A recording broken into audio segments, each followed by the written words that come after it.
प्रिय विद्यार्थियों, स्वागत है आपका गायत्री विद्या मंदिर उच्च माध्यमिक विद्यालय सांचौर द्वारा संचालित ऑनलाइन क्लास में। आज हम पढ़ने जा रहे हैं क्लास 11th के सब्जेक्ट जीव विज्ञान को। हमारा आज का टॉपिक है जगत फंजाई। ये टॉपिक दूसरे लेसन से है जिसका नाम था जीवों का वर्गीकरण अथवा जीव जगत का वर्गीकरण। जगत वर्गीकरण जिसको हम पढ़ रहे हैं वो R.H. व्हिटेकर द्वारा प्रतिपादित पंच जगतीय वर्गीकरण प्रणाली का एक जगत है। अभी तक हम इससे पहले की क्लास में पंच जगतीय अवधारणा के अनुसार जगत मोनेरा और जगत प्रोटिस्टा को पढ़ चुके हैं। मोनेरा के अंतर्गत जीवाणुओं को पढ़ा था और जीवाणु और माइकोप्लाज्मा के बारे में डिस्कस किया, जबकि जगत प्रोटिस्टा के अंतर्गत शैवाल, डायनोफ्लैजिलेट जैसे एक कोशिकीय जीवों के बारे में अध्ययन किया था। उसमें एक समूह ये वर्ग प्रोटोजोआ भी था जिसमें प्राणी सम्मिलित थे, जबकि क्राइसोफाइटा के अंदर शैवाल जैसे पादप के बारे में हमने डिस्कस किया था। आज पंच जगतीय अवधारणा के अनुसार तीसरे जगत को पढ़ने जा रहे हैं। इस जगत का नाम है फंजाई या कवक। जैसा कि हम कई बार अपने दैनिक दिनचर्या के अंतर्गत देखते हैं कि वो रोटी के ऊपर कभी कभी श्वेत उरुई जैसी संरचना विकसित हो जाती है या फिर अचार पर काले रंग की दाने विकसित हो जाती है। वर्षा काल के अंतर्गत खेत में खुम्बी विकसित होती है, श्वेत सत्रिका का संरचना विकसित होती है। तो इस प्रकार की ये संरचनाएं क्या हो सकती है, कभी हमने इस बारे में विचार किया होगा। तो विद्यार्थियों, ये जो संरचना है, रोटी पर लगने वाली रुई समान संरचना है, अचार पर लगने वाली संरचना है, काले रंग की संरचना होती है जो, या फिर खेत में उगी हुई जिसको हम कुंभी कहते हैं, मशरूम कहते हैं, ये सभी पादप हैं और इन्हें वैज्ञानिक भाषा में कवकों के नाम से जाने जाते हैं। तो ये मूल रूप से क्या हुए? कवक हुए।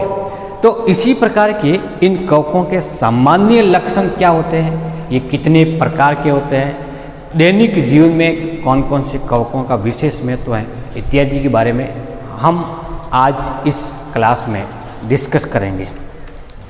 सबसे पहला पॉइंट जिसके अंतर्गत हम पढ़ रहे हैं, कवकों का आवास क्या है।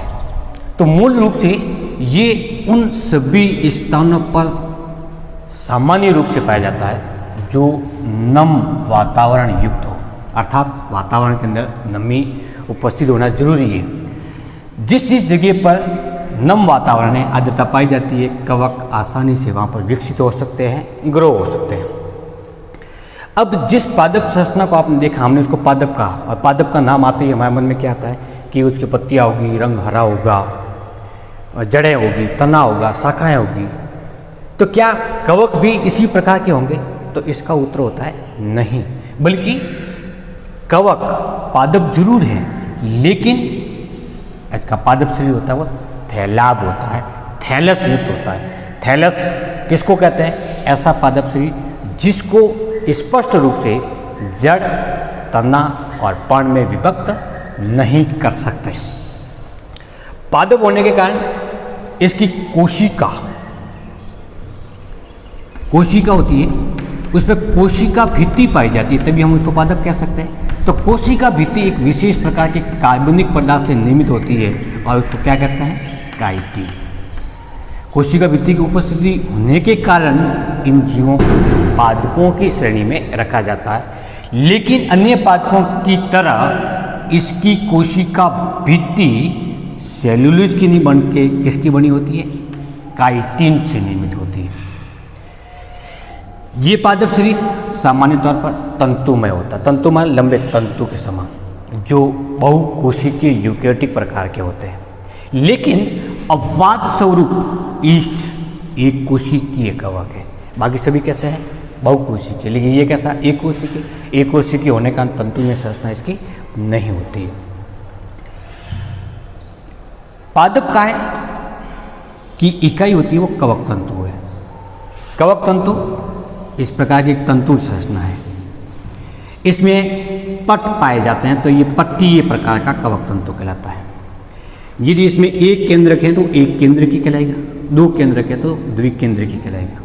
कभी कभी वृद्धि होने के दौरान कवक तंतु में पट का निर्माण नहीं होता, जिसके फलस्वरूप पूरा पूरा कवक तंतु एक कोशिका की तरह कार्य करता है, लेकिन इसमें केंद्रक होते हैं वो एक या दो से अधिक होते हैं। तो अब इस अवस्था को क्या नाम देंगे? बहुकेंद्रीय की अवस्था देंगे। ऐसे कवक तंतु के लिए एक शब्द यूज होता है, को कहते हैं सकोशिकीय कवक तंतु। सकोशिकीय किसको कहेंगे? वे कवक तंतु जो अपटीय पट नहीं पाए जाते एवं बहुकेंद्रीय के होते हैं, ऐसी अवस्था को क्या नाम देंगे? सकोशिकीय। अथवा इसमें क्या पाए जा सकते हैं? पट पाए जा सकते हैं। कभी कभी ये कवक तंतु इस प्रकार की कई शाखाओं के अंतर्गत विभक्त हो सकते हैं, तो हम उसको नाम देंगे शाखित। यदि शाखाओं में विभक्त नहीं है तो नाम देते हैं अशाखित। कई सारे कवक तंतु मिल करके एक जालनुमा संरचना का निर्माण करते हैं, उसको नाम देते हैं कवक जाल, और इंग्लिश में इसी चीज को नाम देते हैं माइसीलियम। क्या कहेंगे? माइसीलियम कहेंगे। कवक तंतु आपस में जुड़ करके जालनुमा संरचना का निर्माण करता है, उसे माइसीलियम या कवक जाल कहते हैं। बात करते हैं कवकों के पोषण की। क्योंकि पादप है इसका मतलब ये स्वपोषी होने चाहिए। कैसे होने चाहिए? स्वपोषी। तो इसका उत्तर क्या होता है? नहीं। क्यों नहीं होता है? क्योंकि इनमें विशेष प्रकार के वर्णक जिनकी सहायता से पौधे प्रकाश संश्लेषण की क्रिया के द्वारा अपना भोजन स्वयं निर्मित करते हैं, वो नहीं पाया जाता। और वो कौन सा वर्णक होता है? क्लोरोफिल। तो इन पादपों में क्लोरोफिल जैसा वर्णक अनुपस्थित होता है, इसलिए ये स्वपोषी नहीं है। तो फिर ये अपना भोजन कहाँ से प्राप्त करते हैं? तो कवक अपना भोजन सामान्य तौर पर मृत कार्बनिक पदार्थ, कैसे पदार्थ? मृत कार्बनिक पदार्थ, सड़े गले सड़ते हुए कार्बनिक पदार्थों से अपना पोषण प्राप्त करता है। जैसे गोबर पड़ी हुई है कहीं पर और गोबर धीरे धीरे विघटित हो जाती है, तो ये सड़ा गला मृत कार्बनिक पदार्थ। पेड़ पौधों की टहनियाँ, पर्ण, कोमल शाखाएं धीरे धीरे नीचे गिर करके विघटित होना प्रारंभ हो जाती है, वो मृत कार्बनिक पदार्थ। वो रोटी पड़ी हुई है जो नमी युक्त है, मृत कार्बनिक पदार्थ। तो इत्यादि क्षेत्र में ये उस क्षेत्र के विघटन क्रिया के द्वारा अपना पोषण प्राप्त करते हैं, इसलिए उसको क्या नाम देते हैं? मृतोपजीवी। लेकिन कभी कभी कुछ कवक जीवित कोशिका से भी अपना पोषण प्राप्त करते हैं। जब सजीव कोशिका से, कौन सी कोशिका? सजीव कोशिका से कोई कवक अपना पोषण प्राप्त करता है तो हम उस कवक को परजीवी कहते हैं। सामान्य तौर पर कैसे? मृतोपजीवी। लेकिन कभी कभी सजीव कोशिका से भी पोषण प्राप्त कर सकते हैं, तो क्या कहलाएंगे? मृतोपजीवी। जितने भी प्रकार के पादपों पर रोग फैलाने वाला कवक है, जैसे सरसों की पत्तियों पर श्वेत धब्बेनुमा संरचना हो जाती है, वो एल्बुको के कारण होती है। तो सरसों की पर्ण है वो जीवित कोशिका, और उससे पोषण प्राप्त कर रहा है वो एल्बुको नामक कवक, तो वो एल्बुको कैसा हुआ? परजीवी हुआ। मशरूम सड़े गले कार्बनिक पदार्थ या गोबर युक्त खाद पर या निर्जन क्षेत्र पर अथवा खेत केंद्र उगती है, तो जहाँ से वो पोषण प्राप्त करता है वो कैसा होगा? मृत कार्बनिक पदार्थ। इसके अतिरिक्त कवक सहजीवी जीवों के रूप में भी जीवन यापन करते हैं। सहजीवी किसको कहेंगे? जब दो जीव साथ साथ में रहें और साथ साथ में अपनी दैनिक क्रिया को संपन्न करें, अपना जीवन चक्र पूरा करने के लिए दोनों का साथ साथ रहना बहुत जरूरी होता है, तब उसको नाम देते हैं हम सहजीवी। तो कवक किस में सहजीवी के रूप में काम करता है? लाइकेन में। लाइकेन नाम सुना होगा? लाइकेन किससे मिलकर बना होता है? शैवाल और कवकों से। कवक क्या करता है? शैवाल को नमी और आधार से जुड़ने के लिए स्तर प्रदान करता है, जबकि शैवाल प्रकाश संश्लेषण की क्रिया के द्वारा भोजन का निर्माण करता है और वो भोजन कवकों को देता है। तो कवक अपना भोजन किस से प्राप्त करता है? शैवाल से। तो निर्भर किससे है? शैवाल पे है। तो लाइकेन के अंतर्गत ये सहजीवी जीव के रूप में रहता है। और एक अन्य एग्जाम्पल आता है कवक मूल का। क्या होती है कवक मूल? पादपों की जड़ के चारों तरफ कवक जाल जम जाता है और पादप मूल से अपना पोषण लेना प्रारंभ कर देता है। बदले में उस पादपों को नमी और खनिज पोषकों की सांद्रता बढ़ा करके देता है, जिससे उन खनिज लवणों का वो अवशोषण करे। यदि हम कवक मूल से कवक को हटा दें तो पादप की वृद्धि नहीं होगी और मूल के अभाव में भोजन नहीं मिलने से कवक नष्ट हो जाता है। तो ये हुआ सहजीवी प्रकार का। तो पोषण की दृष्टि से मूल रूप से ये परपोषी है। और कितने प्रकार के होते हैं? मृतोपजीवी, सहजीवी, परजीवी प्रकार के। इन जीवों में जनन कैसे होता होगा? तो जनन के लिए 3 विधियां पाई जाती हैं। कितनी? 3। कायिक जनन, अलैंगिक जनन और लैंगिक जनन। कायिक जनन वह जनन होता है जिसमें बिना किसी विशेष जनन संरचना जैसे बीजाणु है, युग्मक है इत्यादि का निर्माण नहीं होता, बल्कि एक कायिक खंड ही या कायिक भाग ही नए कवक को निर्मित करता है, कायिक जनन कहलाता है। जैसे बात करते हैं खंडन की, ये कवक तंतु है और किसी कारण से ये कवक तंतु 2 भागों में विभक्त हो गया। कितने भागों में विभक्त हो गया? 2। हमने 2 काट दिया उसको, या बाह्य आघात हो गया, कुछ भी हो गया, यांत्रिक प्रतिबल हो गया, तो कितने भागों में विभक्त हो गया? 2 भागों में। अब ये भाग भी कवक को निर्मित करेगा और ये भाग भी कवक को निर्मित करेगा। तो इस विधि को क्या नाम देता है? खंडन। अब खंडन जरूरी नहीं है कि वो 2 भागों में ही हो, 2 से अधिक भागों में भी विभक्त हो सकता है, तो उसको बहुखंडन विधि नाम देंगे। और प्रत्येक खंड नए कवक तंतु का निर्माण करता है। दूसरा जो विधि आती है वो मुकुलन आती है। क्या होता है मुकुलन? आपने सुना होगा, छोटी क्लास में पढ़ा होगा।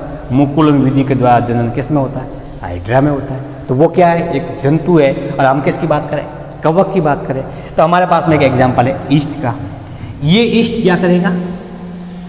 इससे एक अतिवर्ती विकसित होगी। ईस्ट के अंदर पैतृक केंद्र के ये 2 भागों में विभाजित होगा, 2 केंद्र बनेगा। एक केंद्र किस में जाएगा? इस अतिवर्ती में। अतिवर्ती में केंद्र जाने के बाद इस संरचना को क्या नाम देंगे? मुकुल। क्या कहेंगे? मुकुल। मुकुल बनने की विधि को क्या नाम देंगे? मुकुलन। अब ये मुकुल अपने पैतृक कोशिका से पृथक हो जाता है, तो पृथक होने के बाद में फिर सामान्य वृद्धि करता हुआ नए जीव का निर्माण करते हैं। इस विधि को नाम देते हैं मुकुलन। जनन का दूसरा जो प्रकार है वो कहलाता है अलैंगिक जनन। अलैंगिक जनन के दौरान विशेष संरचनाओं का निर्माण होता है और इन संरचनाओं को कहते हैं बीजाणु। क्या कहेंगे? बीजाणु कहते हैं। और उन बीजाणु का एक विशेष नाम है, उसको क्या कहते हैं? कॉनिडिया। कॉनिडिया एक बहुवचन है, कॉनिडियम एक वचन है। तो ये बीजाणु का निर्माण होता कैसे होता होगा कि ये कवक तंतु है, इस कवक तंतु से ऊर्ध्वाधर अतिवृद्धि विकसित होती है। इसके बाद में इस ऊर्ध्वाधर अतिवृद्धि को कॉनिडियम धर नाम देंगे। कॉनिडियम को धारण करने वाली संरचना। अब इसके ऊपरी भाग पर एक अतिवृद्धि विकसित होगी गोलाकार। इसमें से एक केंद्र अतिवृद्धि में चला जाएगा। उसके बाद में इस अतिवृद्धि के आधारी पट पर में एक पट का निर्माण होगा, जिसके कारण ये गोलाकार संरचना जिसको बीजाणु कहते हैं वो जुड़ी हुई तो है कॉनिडियम धर से, लेकिन जीव द्रव्य का कोई बीच में संबंध नहीं होता। इस पट को नाम देते हैं विभाजक पट। अब इस गोलाकार संरचना को क्या नाम देंगे? कॉनिडियम। इसके बाद में क्या होगा? इसके बाद में फिर एक अतिवृद्धि गोलाकार विकसित होगी। इसका केंद्र विभाजित होगा, 2 बनेगा, एक केंद्र ऊपरी वाली कोशिका में, एक थोड़ी नीची कोशिका में। इसके बाद में पट का निर्माण होगा, दूसरा कॉनिडियम बना। तो जब कॉनिडियम की एक श्रृंखला विकसित होगी तो उसको नाम देंगे कॉनिडिया। क्या कहेंगे? कॉनिडिया। अब जब ये पूर्ण रूप से परिपक्व हो जाता है तो इस दोनों कॉनिडियम के बीच में पाए जाने वाला पट विघटित हो जाता है। फलस्वरूप ये बीजाणु पृथक होकर के फिर एक नए कवक तंतु का निर्माण करता है। तो विद्यार्थियों, कवकों में कॉनिडियम के द्वारा जनन एक सामान्य प्रकार की अलैंगिक जनन विधि कहलाती है। अब जैसे कि एग्जाम्पल लिया था, सरसों के पर्ण पर श्वेत पाउडरी नुमा संरचना बन जाती है। वो श्वेत पाउडर है वो क्या है? कॉनिडियम है। अब वो रोग उत्पन्न हुआ है, वो किसके कारण हुआ है? कॉनिडियम के निर्माण के कारण हुआ। जब कॉनिडियम निर्मित होकर के बाहर निकलते हैं तब वो एपिडर्मिस को तोड़ देते हैं, फलस्वरूप वो रोग उत्पन्न होना प्रारंभ होता है। क्योंकि कॉनिडियम का रंग श्वेत होता है, इसीलिए जिस पर्ण के जगह पर ये कॉनिडियम बाहर निकलते हैं वहाँ पर ऐसे स्पॉट बन जाते हैं, धब्बे बन जाते हैं। इसीलिए श्वेत रंग के स्पॉट बनने के कारण सरसों में होने वाले इस प्रकार के रोग को क्या नाम देते हैं? श्वेत स्पॉट रोग या वाइट रस्ट डिजीज के नाम से इसको जाना जाता है। सामान्य अलैंगिक जनन के बाद में तीसरी जो विधि है जनन की वो कहलाती है लैंगिक जनन। लैंगिक जनन किसको कहते हैं? तो इसकी परिभाषा होती है कि एक सामान्य प्रकार की कोशिका होगी जिसको पैतृक कोशिका कहेंगे। इस पैतृक कोशिका 2n प्रकार की होती है, द्विगुणित होती है। इसमें अठसूत्री विभाजन से n प्रकार की कोशिका बनती है। कितनी बनती है? n प्रकार की। और कितनी कोशिका बनेगी? कुल 4 कोशिका बढ़ेगी। इन n कोशिकाओं को क्या नाम देंगे? युग्मक कहेंगे। 2 अलग अलग प्रकार के युग्मक, एक युग्मक ये और दूसरा युग्मक ये आपस में जुड़ते हैं तो इसको संलयन की क्रिया कहेंगे या फिर इसको क्या नाम देंगे? निषेचन कहेंगे। और निषेचन के बाद में किसका निर्माण होगा? एक द्विगुणित कोशिका का निर्माण होगा जिसको हम जाइगोट या युग्मनज कहते हैं। ऐसा लैंगिक जनन की प्रक्रिया में होता है। तो क्या परिभाषा होगी? जनन की वह प्रक्रिया जिसमें युग्मकों का निर्माण और युग्मकों का संलयन होता हो और युग्मनज का निर्माण होता हो, तो इस क्रिया को लैंगिक जनन के नाम से जाना जाता है। कवकों में लैंगिक जनन की प्रक्रिया 3 पदों में संपन्न होती है। कितने पदों में? 3 पदों में। कौन कौन सा? प्लाज्मोगेमी, कैरियोगेमी और अर्धसूत्री। कैसा होता होगा ये? तो पहले 2 तंतु के बारे में बात करें, है ना। ये तंतु है, एक तंतु प्लस प्रकार का, एक माइनस प्रकार का, अथवा एक मादा तंतु और एक नर तंतु। सबसे पहले क्या होगा? ये दोनों तंतु किसी भी स्थल से एक दूसरे के क्या आते हैं? पास पास में आते हैं। क्या हुए? पास पास में आ गए। पास पास में आने के बाद में जहाँ से ये दोनों संपर्कित है उस स्थान की कोशिका विलीन हो जाती है। और विलीन होने से इसका जीवद्रव्य दूसरे के अंदर ट्रांसफर हो जाता है या इसका जीवद्रव्य इसमें ट्रांसफर हो जाता है। जीवद्रव्य भी ट्रांसफर होगा और केंद्रक भी ट्रांसफर होगा। जीवद्रव्य के इस प्रकार के संलयन की क्रिया को प्लाज्मोगेमी कहते हैं। अब इसका केंद्र मान लीजिए इसमें चला जाता है तो इस तंतु में कितने केंद्रक हुए? 2 तंतु हुए। कितने हुए? एक तंतु से दूसरे तंतु में केंद्रक से जीवद्रव्य ट्रांसफर हो जाता है। किस में ट्रांसफर होगा? ग्राही तंतु में। किससे जाएगा? दाता तंतु से। तो मान लेते इस तंतु से इस तंतु में जीवद्रव्य केंद्रक ट्रांसफर होता है, इसको दाता तंतु, इसको ग्राही तंतु, या इसको नर तंतु है, इसको मादा तंतु कहेंगे। जीवद्रव्य के संलयन हुआ है तो इसको नाम क्या देंगे? प्लाज्मोगेमी। लेकिन इसमें कितने केंद्रक हो गए? 2 केंद्रक हो गए, इसलिए इसको द्विकेंद्रकीय अवस्था नाम देंगे। क्योंकि इसमें जो केंद्रक बने वो 2 केंद्रक हैं, द्विकेंद्रकीय अवस्था। तो कभी कभी हम इस क्रिया को द्विकेंद्रकीय भवन भी कह सकते हैं। कुछ समय के बाद में दोनों केंद्रक, एक नर प्लस केंद्रक है, एक माइनस केंद्रक, दोनों केंद्रक आपस में जुड़ते हैं, आपस में जुड़ गए तो केंद्रकों का क्या हुआ? संलयन हुआ। संलयन होने की इस क्रिया को क्या नाम देंगे? कैरियोगेमी, या फिर हिंदी में नाम देंगे इसको केंद्रक संलयन। यहां तक हो गया कंप्लीट। ये जो केंद्रक बना हुआ कैसा बना हुआ है? 2n, क्योंकि n केंद्रक ये और n केंद्रक ये, कितना हुआ? 2n प्रकार का हुआ। अब क्या होना चाहिए इसमें कि ये 2n केंद्रक कौन से विभाजन द्वारा? अर्धसूत्री विभाजन के द्वारा विभाजित होगा। कौन सा विभाजन? अर्धसूत्री, या फिर इसको क्या नाम देंगे हम, मियोसिस। अर्धसूत्री विभाजन द्वारा विभाजित होता है, हमें पता है कि कुल कितनी कोशिका बनती है, 4। उन चारों कोशिकाओं में गुणसूत्रों की संख्या कितनी होती है, 73 कोशिका से अधिक होती है। तो n 2n है, तो आधा कितना हुआ, n। तो केवल किस में विभाजन हो रहा है, केंद्रक में विभाजन हो रहा है, ये केंद्रक विभाजित हो गया। एक केंद्रक, 2 केंद्रक, 3 केंद्रक और 4 केंद्रक। और चारों केंद्रक कैसे होंगे, n ये होगा, n ये, n ये, n। n का मतलब अगुणित और 2n का मतलब द्विगुणित। उसके बाद में क्या होगा, तो मियोसिस हो गया, या अर्धसूत्रण की प्रक्रिया कंप्लीट होगी। फिर इन केंद्रकों के चारों ओर जीवद्रव्य संगठित हो जाएगा, या जीवद्रव्य का विखंडन हो गया। और जीवद्रव्य के चारों तरफ कोशिका भित्ति का निर्माण होगा। तो किसका निर्माण होगा, कोशिका भित्ति। तो कोशिका बनी, क्या बनी अभी ये, अभी तक तो ये केंद्रक थे, अब क्या बन गई ये, कोशिका का निर्माण हो गया। इन कोशिकीय संरचना को नाम देते हैं बीजाणु। आ गया समझ में यहाँ तक। क्योंकि अर्धसूत्री विभाजन के बाद में बीजाणु का निर्माण हुआ, इसीलिए इन्हें अर्धसूत्र बीजाणु भी या अर्धसूत्री बीजाणु भी कह सकते हैं। ये बीजाणु इस कोशिका से बाहर निकलने के बाद में स्वतंत्र रूप से